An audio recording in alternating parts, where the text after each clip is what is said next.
ఒక్కసారి కొమ్మూరి గోల్డ్ కి కాల్ చేయండి. తాకట్లో ఉన్న మీ బంగారాన్ని విడిపించి మార్కెట్ ప్రైస్ కి వాళ్ళు కొనుక్కుని మిగతా డబ్బులు మీకు ఇచ్చేస్తారు. నమస్తే, వెల్కమ్ టు అవర్ ఛానల్. నేను పద్మిని. ప్రస్తుతంతో పాటు ప్రముఖ ఆధ్యాత్మికవేత్త, ప్రముఖ న్యూమరాలజిస్ట్, లక్ష్మీ నరసింహస్వామి ఉపాసకులు శ్రీమతి స్రవంతి గారు ఉన్నారు. మాట్లాడదాం. నమస్తే అక్క.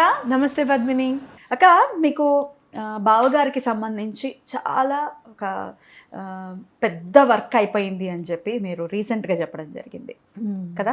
ఆంజనేయుడికి మీరు ఆరాధన విశేషంగా చేసుకున్నారు. బడా మంగళవారం అయితే అద్భుతంగా చేసుకున్నారు చాలా కదా. మాకు చెప్పారు, మేము చేసుకున్నాము, మీరు చేసుకున్నారు. అయితే యూనివర్స్ ఏమైనా మీకు హింట్ ఇస్తూ ఉందా, ఎస్ నీ వర్క్ అవుతుంది అని? అంటే నేను ఎందుకు అడుగుతున్నాను అంటే, మాకు కూడా ఇప్పుడు మీరు numbers, God speaks with numbers అని అంటూ ఉంటారు. సో నంబర్స్ మాకు ఫ్రీక్వెంట్గా కనపడటం రీత్యా మాకేమైనా అది హింట్ ఇస్తున్నట్టుగా మేము భావించవచ్చా? మీకు అట్లా ఏమైనా జరిగిందా? చెప్తారా? తప్పకుండా చెప్తా.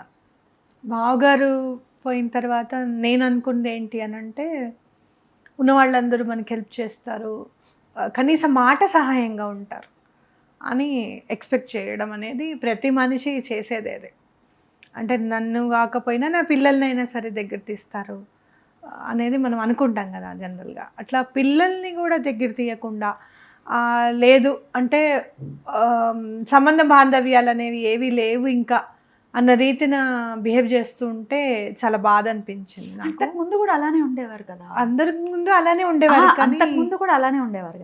ఇప్పుడు అసలు మొత్తం జీరోనా? జీరో, ఏం లేదు. కానీ నేనైతే ఒకటి అనుకుంటాను, ఎదురుబడి దెబ్బలాడుకునే కంటే ఎక్కడున్నా సరే బాగుండాలి, వాళ్ళు బాగుండాలి అని నేను అనుకోవాలి, నేను బాగుండాలని వాళ్ళు అనుకోవాలి. అది కూడా ఇద్దరి ఆరోగ్యానికి మంచిదని అనిపిస్తుంది. కరెక్ట్.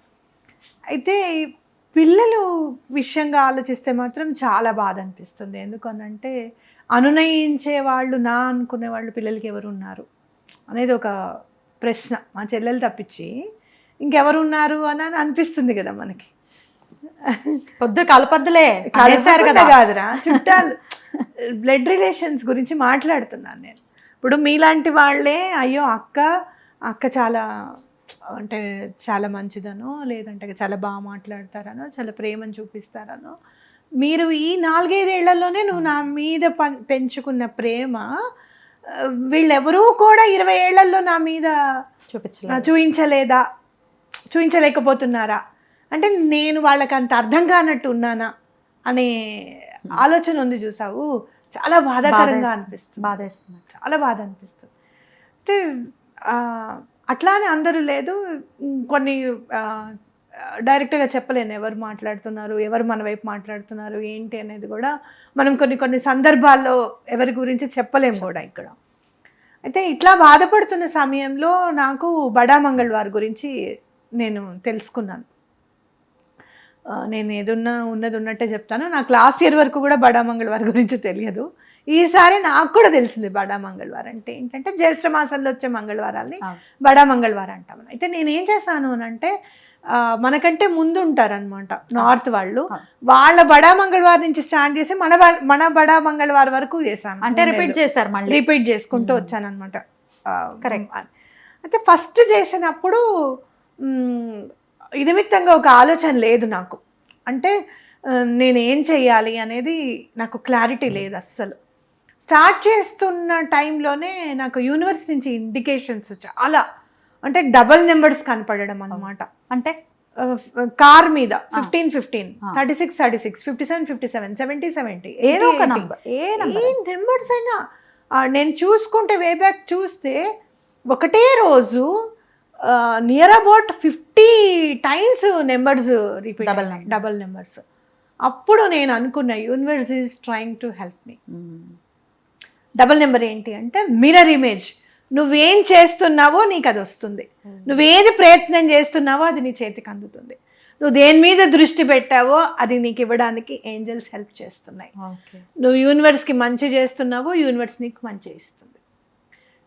ధర్మ సంకటంలో పడినప్పుడు ధర్మం వేరు, ధర్మ సూక్ష్మం వేరు. ఆ ధర్మ సంకటంలో పడినప్పుడు ఎట్లా నేను నిరూపించుకోవాలి, నేను ధర్మంగానే ప్రవర్తిస్తున్నాను, నాకు నేను ఎలా చెప్పుకోవాలి? మనస్సాక్షి అనేది ఒకటి ఉంటుంది, దాన్ని మనము చెయ్యాలి అనే సందిగ్ధావస్థలో నేను ఉన్నప్పుడు నాకు కరెక్ట్గా ఒక వర్డింగ్ కనపడింది. ఏమని అని అంటే, నీ వాళ్ళు అని అనుకుంటున్నావు అర్జున, నీ వాళ్ళు అయితే వాళ్ళు ఎదురుగుండా ఎందుకుంటారు, నీకు నీ పక్కన ఉండాలి కదా. Goose bumps. కరెక్ట్. ఇది కనపడింది నాకు. ఇది కూడా యూనివర్స్ నాకు చూపించింది. నేనేమి భగవద్గీత బుక్ ఓపెన్ చేయలేదు, చూడలేదు. ఎక్కడో చదివాను నేను, యూట్యూబ్లోనే ఎక్కడోనో నేను విన్నాను చదివాను కూడా, నాకు తెలియదు. అది నాకు చాలా ఆన్సర్ ఇచ్చింది. ఎస్, నేను ఫైట్ చేయాలి అని అనుకోవడము. నేను అట్లానే స్టార్ట్ చేశాను. స్టార్ట్ చేసినప్పుడు అది చాలా తొందరగా, ఈజీగా, అవలీలగా, మనం శ్రీపాద శ్రీవల్లభులు బుక్స్ ఇచ్చిన రోజున నాకు ఆన్సర్ దొరికింది. పని అయింది అని అనిపించింది. వర్క్ అయిందని చెప్పారు. అట్లా ఇంతకు మునుపే యూనివర్స్ ఎట్లా చేస్తుంది అంటే, అంతకు మునుపే సుజాతక్క వాళ్ళ పాప అమ్మ కామాఖ్యకి వెళ్దాము, నాకు అంబుబాచి మేళాకి వెళ్ళాలని ఉంది అంటే సుజాతక్క కాల్ చేశారు, వస్తారా మీరు అని. వస్తాను అని అన్న. ఏమాత్రం అసలు ఎయిడ్స్ ఉతకం ఉంది ఇట్లాంటివి ఏమి నాకు మైండ్లోకి రాలేదు. నేను వస్తానని చెప్పా. వస్తాను అని దండం పెట్టుకున్న తర్వాతనే ఈ బడా మంగళవార్లు, కామాఖ్య అమ్మవారిది అన్నీ. అయితే ఫస్ట్ మనసులో అనుకున్నది ఏంటి అని అంటే, నేను కూర్చొని పూజ చేస్తే, 2 చేతులు ఎత్తి దండం పెడితే ఎటువంటి పరిస్థితుల్లోనూ భగవంతుడు చేసి తీరుతాడు అన్న నమ్మకం నాకుంది.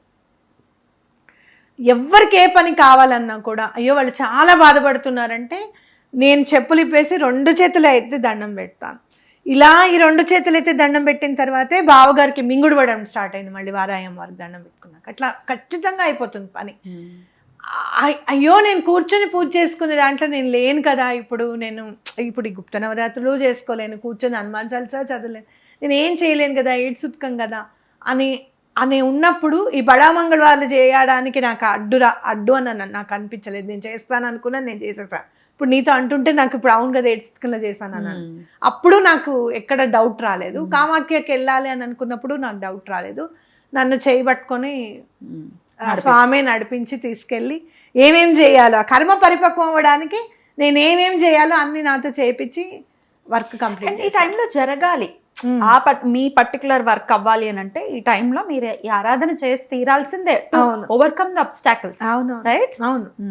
కర్మ పరిపక్వం అవ్వడానికి స్వామివారు ఏమేం చేశారు, అది అవ్వడానికి నీకు ఈ డబల్ నెంబర్స్ కనపడడం ఏంటి అని అంటే, నువ్వు పని చేస్తే నీకు ఆ పని తప్పకుండా సక్సెస్ రూపంలో రిటర్న్ వస్తుంది అని అర్థం.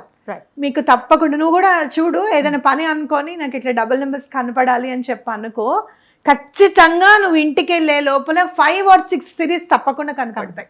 నాకు ఎక్కువ 1176 యూనివర్స్ కి కనెక్ట్ అయ్యావు కదా, అసలు కనపడుతూనే ఉంటుంది. మీరు చెప్పిన మాట వినిపిస్తూనే ఉంటుంది. థ్యాంక్స్ చెప్పటం ఫస్ట్, నో మ్యాటర్ వాట్. నేను నీకు ఒకటి చెప్పాను చూడు, ఇది పని చెయ్యి అని అంటే బ్రతకడానికి ఆశ వచ్చింది అక్క అని అన్నావు. అంటే నేను చేయగలుగుతాను అన్న నమ్మకం నాకు కలిగింది అక్క అని అన్నావు. అది సక్సెస్ అవుతుంది అని కనుక నాకు నువ్వు చెప్పాలి అనుకుంటే, ఈ డబల్ నెంబర్స్ ఈ పీరియడ్ ఆఫ్ టైంలో ఇన్నిసార్లు కనపడాలని నువ్వు అనుకోవాలి. అప్పుడు యూనివర్స్ నీకు ఆన్సర్ ఇస్తుంది. ఖచ్చితంగా కనపడిందంటే అంతే జరుగుతుంది. బ్యూటిఫుల్. సో ఇట్లా డబల్ నెంబర్స్ కనపడటం కూడా ఒక మంచి సిగ్నిఫికెన్స్గా మనం కన్సిడర్ చేయొచ్చు అనేది అర్థమవుతుంది. కనిపించిన తర్వాత మరి ఎట్లా థ్యాంక్స్ చెప్పాలి చెప్పండి. నేనైతే కొంచెం ఎక్కువగానే అమ్మవారికి నేను ఏం చేయాలనుకున్నాను నేను చేశాను. అయితే నా స్టైల్ ఆఫ్ గ్రాటిట్యూడ్ ఎట్లా ఉంటుంది అని అంటే, అమ్మో చాలా హ్యూజ్గా ఉంటుంది. అలాంటి సామాన్యులకు చెప్పండి. సామాన్యులకే చెప్తున్నా, మీకు వచ్చిన దాంట్లో 10% స్వామికి అని అనుకోండి. ఎటువంటి పరిస్థితుల్లోనూ 1% అట్లీస్ట్ 1% అసలు నథింగ్, అట్లీస్ట్ 1% అని అనుకోండి. దాని పక్కన 0 వేసి మీ ఒడి నింపకపోతే నా పేరు శ్రవంతి కాదు. మళ్ళీ రిటర్న్ ఇవ్వడమే స్వామి. ఇది చిలుకూరులో ఎందుకైతుంది పని, 108 ప్రదక్షిణాలు చేస్తాం కదా, ఫ్రీ. అదంతా ఎవరికి ఇవ్వాలి, మళ్ళీ పంచాలి స్వామి ఆ ఎనర్జీని అంతా అందరికి. ఎటువంటి పరిస్థితుల్లోనూ ఇట్లా ఏం చేయమంటారు? ఇప్పుడు మా శాలరీ వస్తుంది, సే 1,00,000 రూపాయలు వస్తుంది. యాక్చువల్గా 10% అంటే 10,000 చేసేసారు. కాదండి అంత చేయలేమండి అనుకుంటే వాళ్ళ ఓపికను బట్టి 1% 1,500 అంతా కూడా చేయలేము. ఒక 3,000 తప్పకుండా ఏం చేయమంటారు? ఆ డబ్బులతో మీరు ఏదైనా వెండి కొని ఇంట్లోనే దేవుడికి యూజ్ చేయండి. లేదు అంటే కనుక ఎక్కడైనా గుళ్ళో వేయండి. ఒకటి గుర్తుపెట్టుకోండి, మీరు అనుకున్న పని మీకు అవుతే గనక ఏదైనా వెండి సామాన్ కొని దాంతో నీకు ఉపచారాలు చేస్తూ ఉంటాను స్వామి అని దండం పెట్టుకో. మామూలుగా నేను కొనలేదు వెండి, అన్ని చిన్న చిన్నవే నా దగ్గర ఉన్నవన్నీ. చిన్న చెంబు, చిన్న ప్లేటు, అన్ని చిన్నవే, అన్ని బుజ్జివే. కానీ నాకు ఈ పని అవుతే నేను ఇది చేస్తాను, నాకు ఈ పని అవుతే నేను ఇది. ఇంత చిన్న చెంబు కూడా ఉంది నా దగ్గర. నాకు కూడా ఇచ్చారు ఇంత చిన్న బకెట్, ఇంకా ఉంది నా దగ్గర. మా వాళ్ళ బొమ్మ అనుకుని ఆడేసుకుంటున్నారు దాంతో. అంటే ఏంటంటే గ్రాటిట్యూడ్ అట్లా చూపించడం. వెండి కొంటే చాలా మంచిది, భగవంతుడికి కొంటే ఇంకా మంచిది. అండ్ మన దగ్గరే ఉంటుంది, సెట్ గా ఉండిపోతుంది, అంతే కదా. సెట్ గా ఉంటుంది. అది చూసినప్పుడల్లా మన గ్రాటిట్యూడ్ మనకి గుర్తొస్తుంది. అయ్యో ఆ రోజు ఆ పని చేశాను అని చెప్పి అనిపిస్తుంది. మీ మనసుకి మీకు ఏం చేయాలనిపిస్తుంది, అమ్మవారికి మంచి పట్టుచీర పెట్టాలనిపిస్తుంది, పెట్టండి, ఏం కాదు. 5,000 రూపాయలు పట్టుచీర ఆలోచించకుండా పెట్టేయండి. కట్టుకుంటే బ్రాహ్మణుడి వైపు కట్టుకుంటారు, ఏమైంది? అమ్మవారే డైరెక్ట్ గా వచ్చి కట్టుకోవాలని ఏమి లేదు, మనుష్య రూపేణ ఎలా అయినా కూడా కట్టుకుంటుంది. బ్యూటిఫుల్ అక్క, చాలా చక్కగా తెలియజేశారు. అలాగే నీడీ పీపుల్ కూడా ఇవ్వచ్చు కదా, అనాథ శరణ అని అనుకో, ఓల్డ్ ఏజ్. డెఫినెట్ గా అలా యూనివర్స్ కనెక్ట్ అయిన తర్వాత మీరు ఇచ్చే గ్రాటిట్యూడ్ నోట్ కూడా ఏ రకంగా యూజ్ చేయాలి అనేది కూడా మీకు ఇంటిచ్చేస్తుంది. ఖచ్చితం, అది మీ మనసు చెప్తుంది, దాన్ని ఫాలో చేసి. అంతే. బ్యూటిఫుల్ గా ఎక్స్ప్లెయిన్ చేశారక్క, కృతజ్ఞతలు. అయితే ఒక్కటి చెప్తాను, ఇంకొకటి చెప్పండి. ఆ కష్టం వచ్చినప్పుడు మాత్రం అమ్మవారి దగ్గర కూర్చొని కంటికి వంటికి ఏకదారగా అసలు ఇక నేను ఆవిడకి ఎట్లా అంటే ఆవిడ అక్కడ పెట్టేసా, నువ్వేం చేయాలనుకుంటున్నావు నువ్వు చేయి, నాకు ఏం చేయాలో కూడా నాకు అర్థం కావట్లేదు అని అనుకున్నప్పుడు విత్ ఇన్ అ మంత్ నువ్వు ఇది చెయ్యాలి అనేది నాకు స్ఫురణకు తీసుకొచ్చింది అమ్మవారు. అట్లా సరెండర్ అదే శరణాగతి అనేది ఖచ్చితంగా చేస్తే ఆవిడ చూసుకుంటారు. బాబాగారు అందుకనే బ్యూటిఫుల్, అసలు సర్వస్య శరణాగతి చెయ్యి అని అంటారు బాబాగారు. నీ భారములు నాపై వేయి నేను మోస్తాను అంటారు. ఒక తండ్రి మాత్రమే చేయగలడు. చేయగలుగుతాడు. చాలా చక్కగా తెలియజేశారు, కృతజ్ఞతలక్క. నమస్తే. నమస్తే.